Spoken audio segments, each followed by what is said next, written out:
C'est M. Vatrelot, médecin conseil, cabinet Branchet et Aspro. Ouais.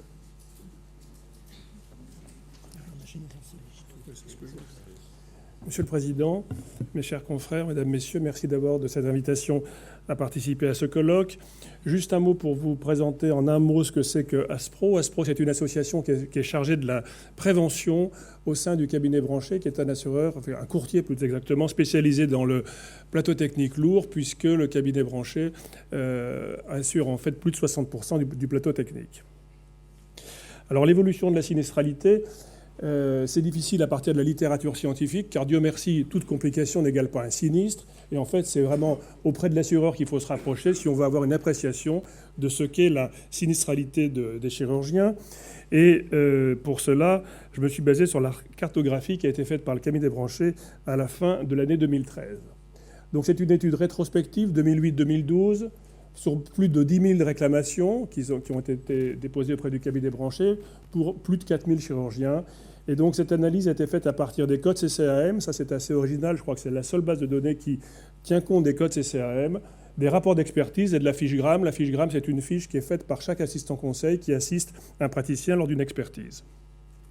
Alors, on a réparti les groupes en codes CCAM et on a fait, comme vous a montré tout à l'heure le représentant de la CHAM, par intensité et par fréquence par rapport au groupe CCAM. Et je vais passer assez rapidement parce que ça existe dans la cartographie. Je ne veux pas vous donner trop de chiffres, mais juste faire un petit focus sur chacune des spécialités, des grandes spécialités chirurgicales pour voir quelles sont les plus importantes. Alors, la chirurgie orthopédique, vous voyez, donc à droite, vous avez l'intensité, vous avez la fréquence, pardon, et au-dessus, vous avez l'intensité. Vous voyez par exemple que dans la chirurgie de l'orthopédie, en orthopédie, c'est l'articulation du genou qui est la plus fréquente des réclamations.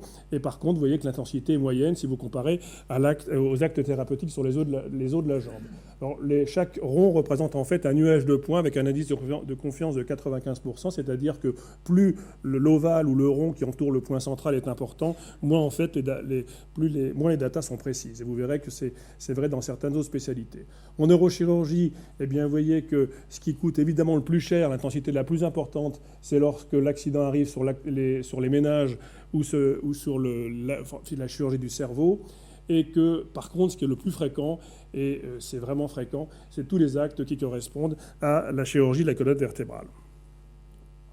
En gynécologie obstétrique, c'est les actes qui concernent l'utérus qui donnent le plus fréquemment lieu à un sinistre. Vous voyez que leur intensité est relativement importante. Et en revanche, les actes sur les annexes de l'utérus et sur le sein sont en fait assez peu générateurs de sinistres. Donc c'est vraiment tout ce qui porte sur l'utérus, essentiellement hystérectomie, myomectomie, qui sont les plus importants.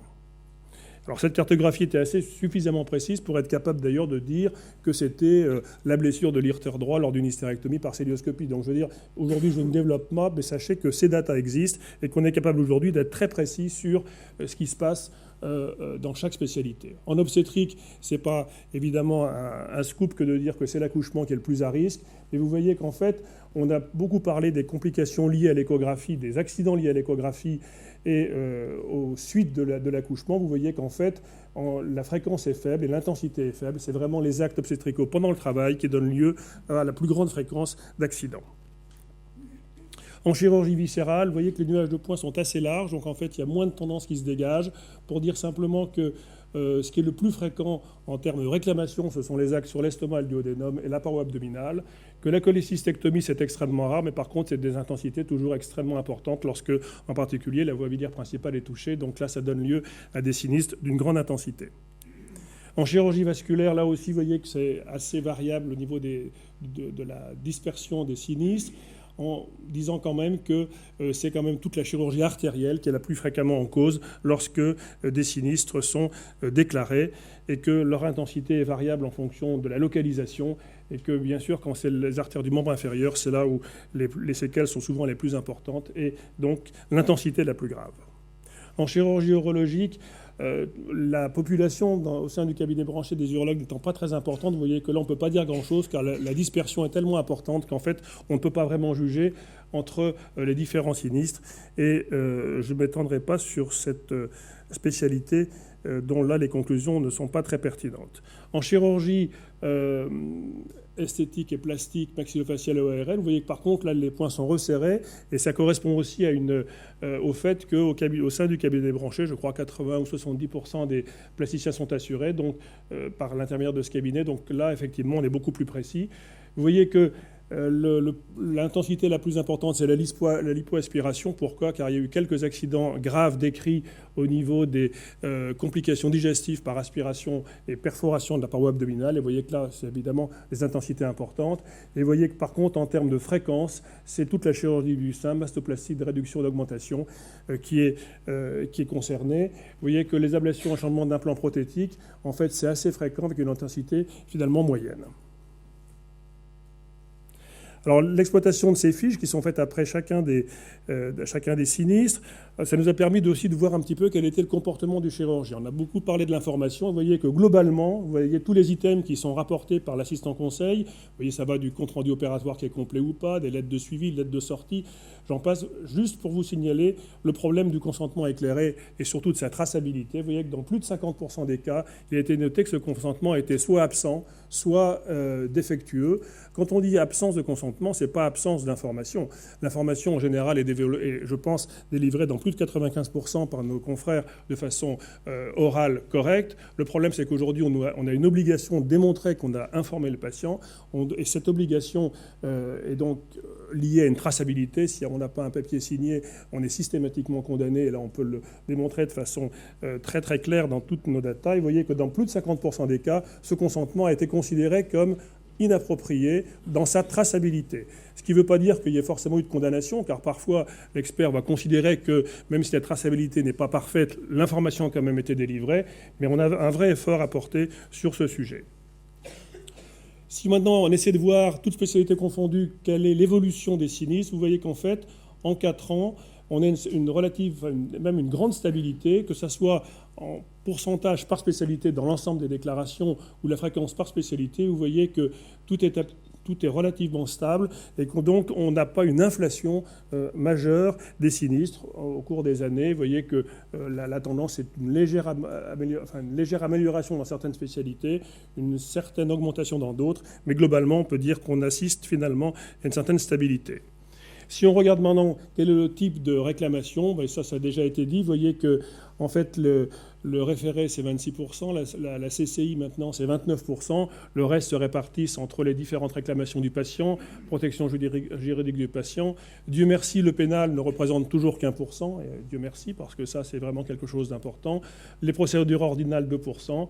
Et puis, vous voyez donc que les deux grands postes ont évidemment le CCI et le référé qui représentent finalement près de 60% des cas. Quelque chose qui me semble intéressant, c'est l'intensité et la fréquence en fonction de l'âge du praticien. Et vous voyez que si on a des praticiens qui sont jeunes, moins de 36 ans, vous voyez qu'en fait leur fréquence est peu élevée avec une intensité moyenne, qui semblerait que le risque maximum, finalement, c'est entre 40 jusqu'à 65 ans, et que pour les praticiens qui ont plus de 65 ans, leur fréquence diminue, mais par contre, leur coût moyen, le coût moyen lorsqu'il y a un problème, est un coût moyen beaucoup plus important. Alors, il est difficile d'interpréter cette notion. Est-ce que ça veut dire que c'est lié à une diminution de l'activité après 65 ans qui fait que la fréquence est moins forte? Est-ce que ça veut dire que le praticien de lui-même se limite dans un certain nombre d'activités et que son expérience étant beaucoup plus grande, et je serais tenté à m'incliner à penser que c'est la capacité, l'expérience du chirurgien qui fait qu'il est moins dangereux après 65 ans, ça reste à démontrer, mais quand même c'est intéressant. On dit souvent qu'après 65 ans, le chirurgien va sucrer les fraises. Vous voyez que ce n'est pas tout à fait vrai, et je crois qu'il faut qu'on se batte pour ce genre de choses, de dire que l'expérience est certainement extrêmement importante dans notre profession.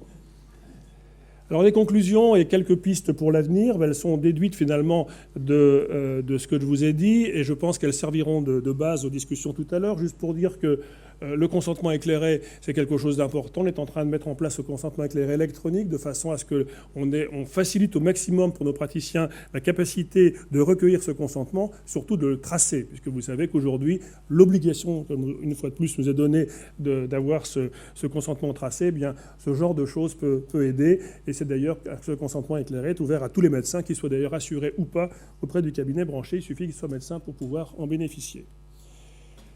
Aussi, la formation et l'accréditation, ça nous avait été demandé par la Haute Autorité de Santé. On a pu démontrer à travers cette cartographie que lorsque les médecins sont accrédités, ça diminue le risque de sinistre, d'être exposé à un sinistre de 10%. Donc ça, je pense que c'est quelque chose d'important. Et que s'ils ont participé à une journée de formation, alors là, c'est un plaidoyer pro domo, puisqu'il s'agit des journées que nous formons, les journées qu'Aspro fait, et on forme 1000 chirurgiens par an en moyenne, eh bien, s'ils assistent à une journée de formation, leur risque d'être exposé à un sinistre diminue de 20%. Donc c'est pour nous un signe quand même tout à fait encourageant. On a quand même une marge de progression possible.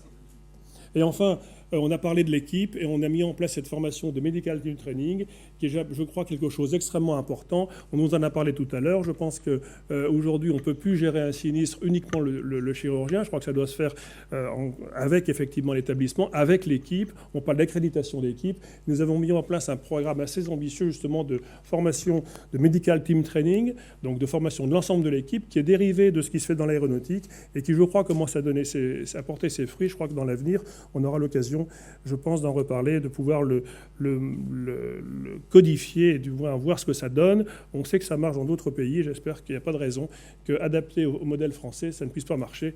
Je vous remercie.